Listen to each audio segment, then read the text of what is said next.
Hi, everybody. Dan Illman, Mike Beer, kicking off Friday's graded stakes portion of the Kentucky Oaks program at Churchill Downs with race number 5. This is the grade 3 Modesty. $250,000 is the purse. We are going a mile and an eighth on the turf for some older fillies and mares. And as we take a look at the field, Mike, this race goes through Chad Brown, doesn't it? He has the undefeated number 8 Bleecker Street as your 9-5 morning line favorite, and the rock solid multiple graded stakes winner, the number 1 Fluffy Socks, is the second choice.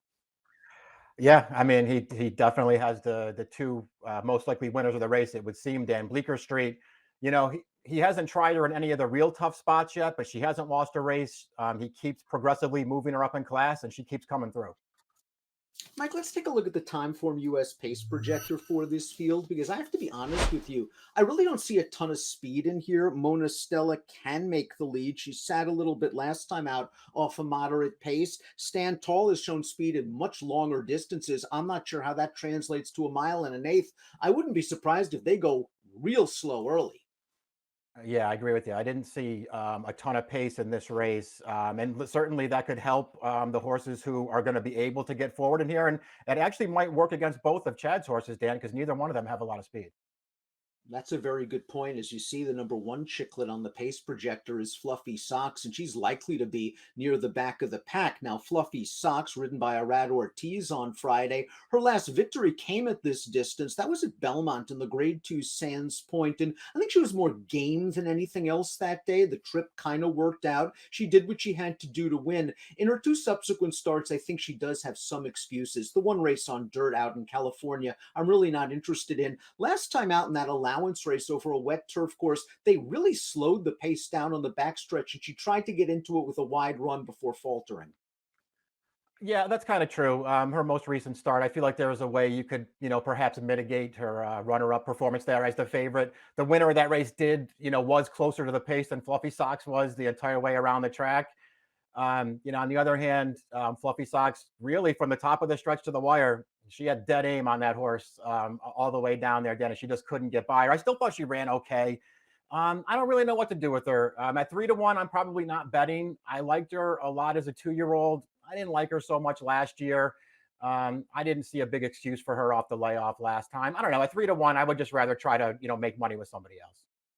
Of course, there is chance for some precipitation at Churchill Downs, unfortunately, this week. Fluffy Socks does own a win over Yielding Turf Course. The number 2 is Stand Tall, and we're going to watch Stand Tall's most recent victory at Keeneland. Now, consider that this race is at a mile and a half, and she's going to have to cut all the way back to a mile and an eighth. She got up close to a solid pace in this race. She finishes it off willingly to win with an 87 buyer speed figure. That's right among her career best figures. Again, she had to dig in deep. She really stayed, didn't she? Yeah, she really did stay in this race, and I'm sure that's part of the reason why they've tried some longer distances with her, because she seems like a pretty long-winded filly. She's going to be close to the pace, I guess, Dan. Even with the big cutback in distance on the layoff, there's just not a lot of speed in here, and it feels like she's going to be forward. The 9 furlong distance has actually been good for her in the past. The more I looked at her, Dan, the more I felt like if she was ready off the layoff, or at least close to ready, she could really contend in here. Flora Giroux rides from post 2, 12-1 on the morning line. Mona Stella is the number 3. Tyler Gaffalione picks up the mount 30-1 on the morning line. For affiliates also cross-entered in a race at Churchill on Saturday. If she scratches out of here, the pace could even be slower than we anticipate. Let's watch Mona Stella's last race. This is in against Florida-bred stakes competition at Tampa Bay. Her first race passed a mile in her career, and I thought all in all she had the trip. She saved ground in behind a slow pace. Shifty She at 3-5 was just better than this field, and she got the best trip. I wanted to see Mona Stella run second. Yeah, I feel the same way. Her trip was actually very good in here. Even if you wanted to say, listen, she was never going to catch Shifty She on the lead, as you pointed out, 3-5 and loose. Maybe she's just not supposed to beat that horse. But boy, it feels like she could have easily been second there, considering the trip she got, and she didn't get it. It was a step in the right direction for her. I feel like she's got to improve again. It appears that it took a long time for the connections to figure out what the number 4 She Can't Sing wants to do, and that is go these sort of middle distances on the turf. She's won her last 2 races against stakes competition at the fairgrounds, going a mile and a 16th. Now she'll have to stretch it out to a mile and an eighth. Mike, the pedigree, says she could handle it. It really does. It's interesting when you go through her PPs too, Dan, because early on in her career, they did go longer distances with her. She just missed in her career debut going a mile. She won a couple of starts later, around 2 turns on the dirt. And it felt like she was a distance filly at that point. And for whatever reason, they came back as a 3-year-old. They only sprinted her. They came back as a 4-year-old. I think her first 9 starts as a 4-year-old were all sprints. They finally stretched her back out, and she's handled it very, very well. I really liked her win too back then. Got into some traffic in that race, took a nice bump at the top of the stretch there, past the plate, who's also back in here, had the momentum on her down the outside. And this horse came back, dug in, and outfinished her. Won very easily last time, I thought, as well. And she has tactical speed, too. I think there are a lot of things to like about this horse. That was the question I was going to ask you about the tactical speed, because she had shown sprint speed earlier in her career and they've sort of taken her back in her last two. But stretching out to a mile and an eighth in a paceless race, you got to think she's going to be close. The 5 is Lake Lucerne for trainer Brendan Walsh. 15-1 on the morning line. Barzalona takes them out. This horse was beaten at the fairgrounds last time out. Maybe the pace was a little bit slow for her. She went 50. They went 50 and change for the half. I needed to see her do a little bit better. I've always kind of liked her in these optional claiming races, but whenever they step her up into the stakes rank, she's just a little bit beneath the top ones. Yeah, I kind of agree that, she's got something to prove in graded stakes company. We'll see though. I feel like, she probably deserves at least another chance or two, Dan. The race off the layoff last time, I just feel like it didn't set up great for her. I just appreciated the fact more than anything else that she was staying on to the end, because it felt like at a point in the upper stretch, like she might finish out of the money there and just be like 6th or 7th in that race. But I thought she was pretty game to get 4th at the end, and it might have just been a race that she needed off the layoff. So we'll see. She does have something to prove. She's a great price on the morning line, and I do think she's talented enough to contend. She has won at Churchill Downs in the past and is graded stakes placed on off turf. The 6 is Hendy Woods. Mike, I know you've been a big fan of this horse, and I think it can make an excuse or a couple for her most recent start. First, it was her first race since October, and it's quite possible that Mark Casse didn't have her completely cranked up. And 2, they just took her back, and there was just no pace for her to run at. Yeah, that's how I looked at it too. She just didn't look that sharp in that race. So I wonder if maybe Cassie was giving her one off the bench there. It wasn't a good performance. I'm not going to try to defend it. It just didn't look like she was really ready to fire her best shot. And maybe she will be now, second off the layoff. I'm a little concerned with the 9 furlongs for her, Dan. I've never really looked at her like a horse who wants to go longer.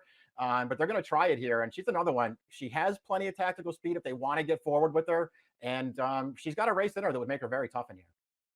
Louis Saez rides the number 7, Curly Ruth, for trainer Eddie Keneally. And we're going to take a look at Curly Ruth's last race. Heck, she beat Fluffy Socks. She beat Past the Plate. And got a really nice trip in here. We talked about how the pace slowed down on the backstretch.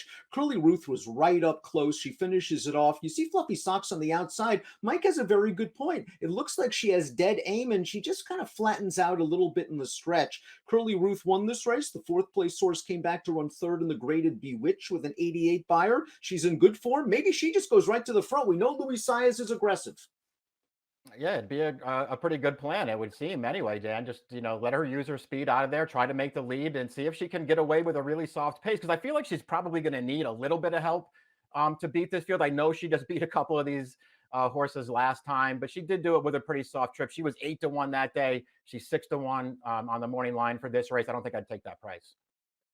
Bleecker Street, your morning line favorite, is up next for Chad Brown. Flavien Prat, 9-5 on the board. She's 5 for 5. She won the Hillsborough last time out at Tampa Bay. We're going to take a look at that race right now. They went a very fast pace, and that likely helped Bleecker Street. Not that she needed a lot of help on paper. She doesn't change leads in the stretch. She doesn't need to change leads. If it ain't broke, don't fix it, Mike. She keeps rolling by these horses.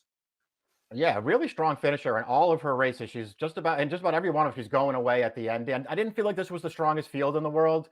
But again, it's just the way that Chad's bringing her along. It's just like stepping stones along the way. He keeps bumping her up lightly. He's going to do that again here. She's come through every single time. Her figures say she's a major, major player in here. And I found it pretty hard to knock her. But it could be a completely different pace scenario. They went sub 47 to the half last time out. Maybe she benefited a little bit. I wouldn't be surprised if they go 49 to the half this time. 9 is past the plate. We saw her finish behind Curly Ruth, behind Fluffy Socks last time out at Keeneland. Again, she's more of a late runner, and I'm not even sure if she's the best closer in this race, but she's been very solid throughout her career. Yeah, I agree with all that stuff. She just has no speed at all. So she'll probably be last up the backstretch and then have to outkick some pretty good horses. I thought she ran well two back, but she didn't really have an excuse, even being that far away there. She had all the momentum through the stretch there and just got out finished at the end. She really had an excuse last time, though. I mean, trailing that field and coming very wide into a paceless race, she actually probably ran better than it looks on paper. She has run well at Churchill Downs. She's also run well on wet. She's going to hope that the pace isn't as slow as we anticipate. Before we get to the selections, please click on the subscribe button on the Daily Racing Form YouTube channel. It's Triple Crown season. We're going to have lots of goodies for you on DRFTV. Top pick time for the Modesty. She can't sing, Mike. Good tactical speed, sharp form. I really respect Chris Block as a trainer, and the price has got to be right. Yeah, those are all the things that I liked about her. I'd like to see her get a trip kind of like the one she got last time, where they sort of went slow. She just laid right up close on the outside, and then had a pretty good finish as well. You're not a fan of Fluffy Socks. I can understand that. I think you might think she might be underlaid at 3-1 or so. I think 3-1, considering her credentials, isn't horrible. And I thought last time out, maybe she mid-moved into a slow pace and flattened out. Again, she might have to overcome a slow pace here. 4856 for Mike, 1864 for me. It's the Modesty. We're kicking off the graded stakes portion of the Kentucky Oaks program at Churchill Downs. Good luck.